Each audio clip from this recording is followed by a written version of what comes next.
Guys बहुत सारे लोग इंट्रोवर्ट होते हैं, उनमें स्टेज फियर भी होता है और स्टेज पर जाना तो छोड़िए, अगर दूसरों से नॉर्मली भी बात करनी है तो उन्हें हेजिटेशन फील होता है। और अगर आप भी उनमें से एक हैं तो आज इस वीडियो में मैं आपके हेजिटेशन को दूर करने के कुछ तरीके बताता हूँ। नंबर 1, जब भी आप घर पे हैं शीशे के सामने खड़े हो जाइए और बोलने की प्रैक्टिस करिए। इससे धीरे धीरे करके आपका कॉन्फिडेंस लेवल इंक्रीज होने लगेगा। नंबर 2, लोग आपके बारे में क्या सोचते हैं इससे कोई फर्क नहीं पड़ता। हाँ, आप अपने बारे में क्या सोचते हो इससे बहुत फर्क पड़ता है, इसलिए हमेशा अपने बारे में पॉजिटिव सोचिए। नंबर 3, जब भी आप किसी से बात करें उसकी आंखों में देख के बात करें, ये लीडरशिप की क्वालिटी होती है। गाइस, ऐसे अमेजिंग टिप्स के लिए YouTube पे हमारे चैनल को सब्सक्राइब कर लीजिए और अगर आप Instagram पे देख रहे हैं तो मुझे फॉलो करना मत भूलिएगा। मिलते हैं अगली वीडियो में। अपने पैशन को फॉलो करने के बावजूद भी अगर आप सक्सेसफुल नहीं हैं तो उसका रीजन नंबर 5 है that you only believe in luck. दुनिया में से बहुत सारे लोग हैं जो किस्मत के भरोसे बैठे रहते हैं और अपनी बारी के आने का इंतजार करते रहते हैं। बहुत सारे तो लोग ऐसे होते हैं जो सिर्फ ये कहते रहते हैं कि किस्मत में होगा तो मिल जाएगा, किस्मत में नहीं होगा तो नहीं मिलेगा। Let me tell you guys, आपको वो नहीं मिलता जो आप चाहते हैं, बल्कि आपको वो मिलता है जो आप डिजर्व करते हैं। और किस्मत के भरोसे बैठे रहने वाले को सिर्फ उतना ही मिलता है जितना हार्ड वर्क करने वाले छोड़ जाते हैं। सो ये थे 5 रीजन, और अगर आपने कोई भी रीजन स्किप किया है तो प्रोफाइल में जाके जरूर चेक करिएगा। मिलते हैं अगले वीडियो में। Till then stay connected, stay motivated. Guys, अगर मैं आपसे सवाल पूछूं कि दुनिया का सबसे बड़ा टेंपल यानी कि मंदिर कहां पे है तो आप लोग क्या जवाब देंगे? मे बी आप में से कई लोग इंडिया के बारे में सोच रहे होंगे, लेकिन एक्चुअली दुनिया का सबसे बड़ा मंदिर इंडिया में नहीं है, वो है कंबोडिया में जिसका नाम है अंगकोर वाट। अच्छा, दूसरा सबसे बड़ा मंदिर कहां पर है? अगर आप अभी भी इंडिया सोच रहे हैं तो अभी भी आप लोग गलत हैं, क्योंकि दूसरा सबसे बड़ा मंदिर नॉर्थ अमेरिका के न्यू जर्सी में है जिसका नाम है स्वामी नारायण अक्षरधाम। हाँ, तीसरा सबसे बड़ा मंदिर जरूर इंडिया के तिरुचिरापल्ली में है। अब इसके बारे में डिटेल मेरी इंस्टाग्राम प्रोफाइल की स्टोरी में आपको मिल जाएगी।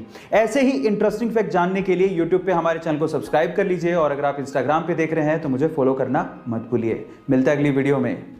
एक बार एक वकील कोर्ट में भारत के 40 स्वतंत्रता सेनानियों को बचाने के लिए केस लड़ रहे थे, जिन स्वतंत्रता सेनानियों को अंग्रेजों ने फांसी की सजा सुनाई हुई थी।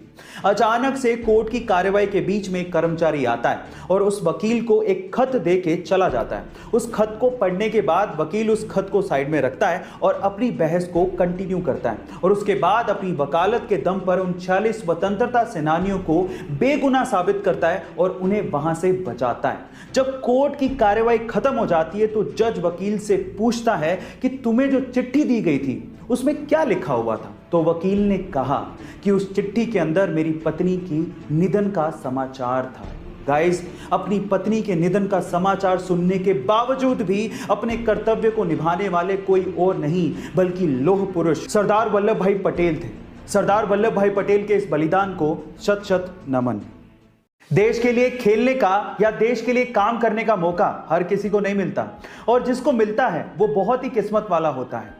और मौका मिलने के बाद इसे कैसे शिद्दत से निभाया जाता है ये आप महेंद्र सिंह धोनी से भी सीख सकते हैं। ये बात है सन 2015 के वर्ल्ड कप की, जब इंडियन टीम ऑस्ट्रेलिया के साथ वार्म अप मैच खेल रही थी। अचानक से ही महेंद्र सिंह धोनी को पता लगता है कि उनके घर पे एक बेटी का जन्म हुआ है। किसी पत्रकार ने महेंद्र सिंह धोनी से पूछा कि क्या आप अभी भारत नहीं जाना चाहेंगे? तो महेंद्र सिंह धोनी का जवाब सुन के आपको गर्व महसूस होगा। उन्होंने कहा कि अभी मैं अपने देश का नेतृत्व कर रहा हूं, अपने देश की सेवा में हूं, बाकी चीजें इंतजार कर सकती हैं। गाइस, है ना ये इंटरेस्टिंग बात? महेंद्र सिंह धोनी के इस जवाब के लिए एक लाइक तो बनता है। ऐसे इंटरेस्टिंग फैक्ट देखने के लिए यूट्यूब पे हमारे चैनल को सब्सक्राइब कर लीजिए और इंस्टाग्राम पे मुझे फॉलो करना मत भूलिए। मिलते हैं अगली वीडियो में। मोबाइल से जब हम लोग पिक्चर्स क्लिक करते हैं तो उसमें बाय डिफॉल्ट एक शटर साउंड आता है। अब इंडियन मार्केट में बिकने वाले मोबाइल्स में तो हम लोग शटर साउंड को ऑफ कर सकते हैं, लेकिन जापानीज मार्केट में बिकने वाले मोबाइल्स में ऐसा कोई ऑप्शन होता ही नहीं है। उसके पीछे का रीजन ये है कि सन 1998 में जब पहली बार जापान में कैमरा मोबाइल को इंट्रोड्यूस किया गया तो उसके अच्छे इस्तेमाल के साथ साथ उसके बुरे इस्तेमाल भी शुरू हो गए। भीड़ भाड़ वाले इलाकों में लड़कियों की छिप छिप कर फोटोज खींचनी शुरू हो गई और वो वायरल होना शुरू हो गई। अब इसी से निजात पाने के लिए और अपनी जापानीज सभ्यता को बचाने के लिए वहां की कंपनीज ने डिसाइड किया कि कैमरा एक्टिविटी के साथ साथ साथ कोई ना कोई साउंड जरूर होना चाहिए, और तब से लेके आज तक वो लोग इसे फॉलो करते हैं। वहां पर कोई भी मोबाइल बिकता है तो उसमें कैमरा के साथ शटर साउंड होता ही है और उसे ऑफ करने का कोई ऑप्शन ही नहीं होता है ना। ये इंटरेस्टिंग फैक्ट। क्या आपको इसके पहले तक ये फैक्ट पता था? और अगर नहीं पता था तो चैट सेक्शन में लिखना मत भूलिएगा।